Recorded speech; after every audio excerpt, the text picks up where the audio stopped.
Welcome to my new shorts in জীবনের স্বাদ। চলুন তাহলে আজ বৃষ্টির দিনে বানিয়ে নিই কুচো চিংড়ি বাটা। প্রথমেই 200 গ্রাম কুচো চিংড়ি, 3টে শুকনো লঙ্কা, একটা বড় সাইজের পেঁয়াজ লম্বা লম্বা করে কেটে নেব, 2টো কাঁচা লঙ্কা ও 12 কোয়া মতো রসুন নিয়ে নেব।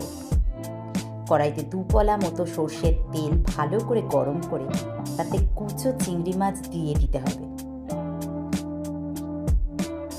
এরপর এতে হলুদ ও নুন দিয়ে ভালো করে লাল লাল করে ভেজে নিতে হবে।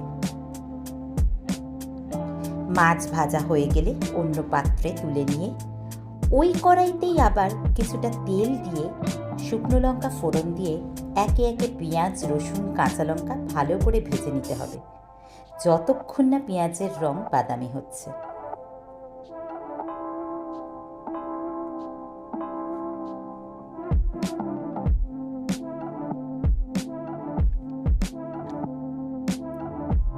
এরপর কড়াই থেকে তুলে একটু ঠান্ডা করে নিয়ে চিংড়ি মাছ ও ভাজা পেঁয়াজ, লঙ্কা, রসুন একসাথে শিলনোড়ায় ভালো করে বেটে নিতে হবে।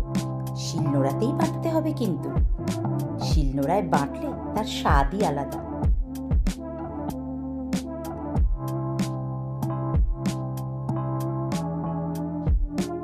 পুরোটা ভালো করে বাটা হয়ে গেলে ওই কড়াইতেই থাকা অল্প যেটুকু তেল তাতে ওই বাটাটি দিয়ে ভালো করে কড়াইতে মাখামাখি করে নিলেই রেডি কুচো চিংড়ি বাটা।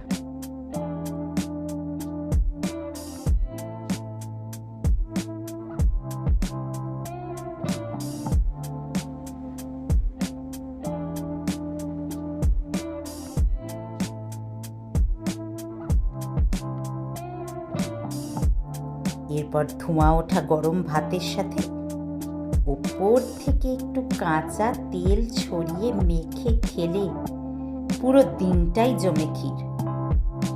আপনারাও একবার বানিয়ে দেখুন না বাড়িতে, কেমন লাগে খেতে।